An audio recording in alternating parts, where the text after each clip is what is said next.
ಈಗ ನೇರವಾಗಿ ಇತ್ತೀಚೆಗೆ ನಮ್ಮ ಜಿಲ್ಲೆಯ ಆದರ್ಶ ಶಿಕ್ಷಕರು ಆಗಿರ್ತಕ್ಕಂಥ ಅವರು ಇತ್ತೀಚೆಗೆ PhD ಅವಾರ್ಡ್ ಅವರು ತೆಗೆದುಕೊಳ್ಳತಕ್ಕಂಥವರಾಗಿದ್ದಾರೆ. ಹೀಗಾಗಿ ಅವರ ಸಾಧನೆಯನ್ನು ಗುರುತಿಸಿ ಪರಮ ಪೂಜ್ಯರು ಅವರನ್ನ ಈಗ ಗೌರವ ಸನ್ಮಾನವನ್ನ ಮಾಡ್ತಾ ಇದ್ದಾರೆ. ವಿಶೇಷವಾಗಿ ನಮ್ಮ ಡಾಕ್ಟರ್ ಶಿವಲಿಂಗ ಹೇಡಿಯವರು ಶಿಕ್ಷಣ ಕ್ಷೇತ್ರದಲ್ಲಿ ಅವ್ರ ದೊಡ್ಡ ಸಾಧನೆ ಇದೆ. ಇವತ್ತು ಅನೇಕ ಅವ್ರ ಕೈ ಒಳಗೆ ಕಲಿತಿರ್ತಕ್ಕಂಥ ಲಕ್ಷಾಂತರ ವಿದ್ಯಾರ್ಥಿಗಳ ಒಂದು ಮಾದರಿ ಶಿಕ್ಷಕರು ನಮ್ಮ ಶಿವಲಿಂಗ ಹೇಡಿಯವರಿದ್ದಾರೆ.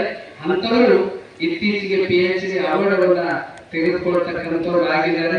ವಿಶೇಷವಾಗಿ ಶ್ರಾವಣ ಮಾಸದಲ್ಲಿ ಕೂಡ ಧಾರ್ಮಿಕ ಪ್ರವಚನವನ್ನ ಸಂಪೂರ್ಣ ಅನುಭವ ಮಂಟಪದಲ್ಲಿ ಇದೇ ಶ್ರಾವಣದಲ್ಲಿ ಕೂಡ ನೀಡ್ತಾ ಇದ್ದಾರೆ. ಹೋದ ವರ್ಷ ಬೀದರು ಬೇರೆ ಬೇರೆ ಭಾಗದಲ್ಲಿ ಕೂಡ ಅವರು ನೀಡಿದ್ದಾರೆ. ಒಬ್ಬ ಒಳ್ಳೆ ಉಪನ್ಯಾಸಕರು ಮತ್ತು ಆದರ್ಶ ಶಿಕ್ಷಕರಿಗೆ ಪರಮ ಪೂಜ್ಯರು ಗೌರವ ಸನ್ಮಾನ ಮಾಡ್ತಾ ಇದ್ದಾರೆ. ತಾವೆಲ್ಲ ಚಪ್ಪಾಳೆ ತಟ್ಟಿ ಆಶೀರ್ವಾದ. ಓಂ ಶ್ರೀ ಗುರು ಬಸವಲಿಂಗಾಯ ನಮಃ. ಓಂ ಶ್ರೀ ಗುರು ಬಸವಲಿಂಗಾಯ ನಮಃ. ಜೈ ಗುರು ಬಸವೇಶ. ಅದೇ ರೀತಿ ಡಾಕ್ಟರ್ ಮನ್ಮಥ್ ಡೋಳೆ ಅವರಾದ ಒಂದು ಕಾಲೇಜಿನ ಪ್ರಾಚಾರ್ಯರಾಗಿ ಅನೇಕ ವಿದ್ಯಾರ್ಥಿಗಳಿಗೆ ಜ್ಞಾನವನ್ನ ಬೋಧನೆ ಮಾಡಿರ್ತಕ್ಕಂಥ ಡಾಕ್ಟರ್ ಮನ್ಮಥ್ ಡೋಳೆ ಇತ್ತೀಚೆಗೆ ಅಂತಾರಾಷ್ಟ್ರೀಯ ಶಾಂತಿ ಪ್ರಶಸ್ತಿಯನ್ನ ಪುರಸ್ಕೃತರಾಗಿದ್ದಾರೆ. ಅವರಿಗೆ ಪರಮ ಪೂಜ್ಯರು ಆಶೀರ್ವಾದವನ್ನ ಮಾಡ್ತಾ ಇದ್ದಾರೆ. ಎಲ್ಲರೂ ಚಪ್ಪಾಳೆ ತಟ್ಟಿ ಅಭಿನಂದಿಸಿದರು.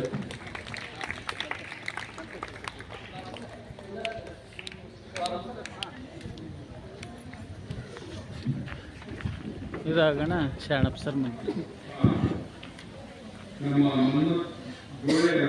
ಹುಣಸೂರು ಕಾಲೇಜಿನ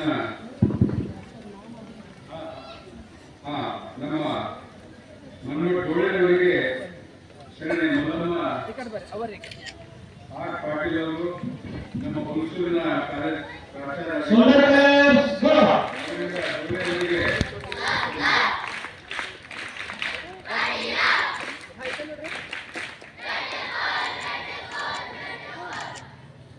ಸರ್ ಶಾಣಪ್ಪ ಬಿರದವ್ರ ಮನೆಯವ್ರು